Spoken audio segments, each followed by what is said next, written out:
my name is Kelly. Sarah Siegel. Hi, my name is Becca. I'm Janet Ah. My name is Alyssa Martinez. Hi, my name is Hallie. I was born with a congenital heart defect. Because of the many surgeries that I've had gone through, I ended up with a huge scar. I used to cover them up with clothing that would conceal the scar. Has my body image ever influenced my actions? I would say yes, because I have very, very curly hair and it doesn't really match what I look like. It's kind of weird. So I like to straighten my hair a lot or curl it just to contain like how crazy it can get.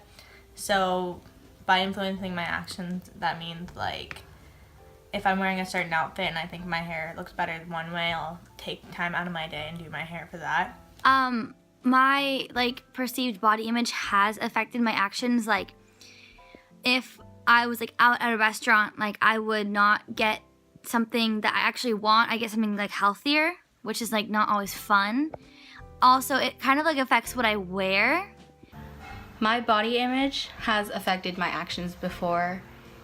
Growing up especially, I never dressed the way I wanted to because I was always afraid of bullying or being bullied, and I was bullied very much so. And that's growing up, I've always tried to change the way I looked and change the way I am to not be bullied. I've always found a lot of my purpose in my hobbies and what I liked to do. I always found my purpose more in what I could give in the world, in the sense of art, in love, and being a good friend, in my schoolwork. But I never felt that my outward appearance was something that gave purpose to the world, if that makes any sense. Or better yet, it was not something that I valued, in the sense of believing that because I look a certain way,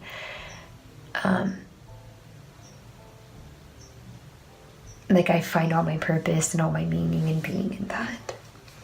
But that being said, it does not mean that I do not care about my outward appearance. That being said, it doesn't mean that I don't feel confident all the time. I deal with body image issues as much as someone who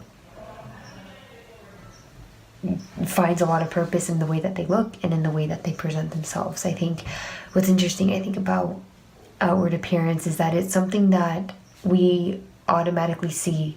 First thing we see about someone is their outward appearance. That includes the way that we dress. That includes the color of our hair, the color of our skin, certain characteristics about us. For example, I wear glasses, just little things like that. So I think outward appearance has a lot of value, as much as I might say that it doesn't, because it's not something that for me I always think about. I don't always think to myself, how do I look, or how I need to get the best picture on Instagram to get the most likes or anything like that. But that was me at some point. I would say that my body image has definitely influenced my actions. Going about my daily life, I always check myself to make sure that I look decent, and I always try to be easy to please around others.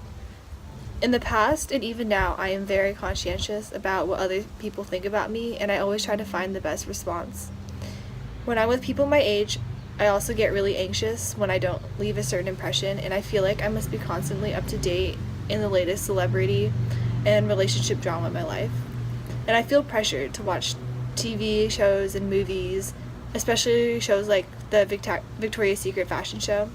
And although many of these things often give me healthy motivation, it also creates negative perceptions about myself.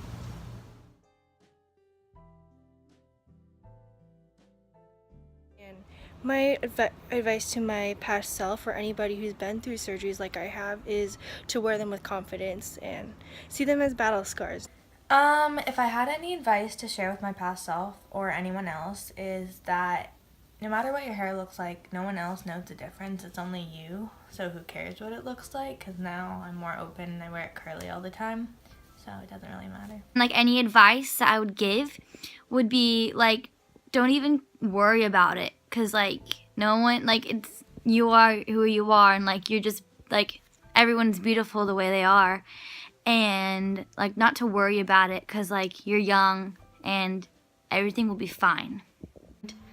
One thing I'd like to say to myself, my younger self, is to not listen to those girls that are being mean, because when you grow up, you're gonna learn to like yourself the way you are, and to not change yourself to fit in, because you really shouldn't change yourself to fit in.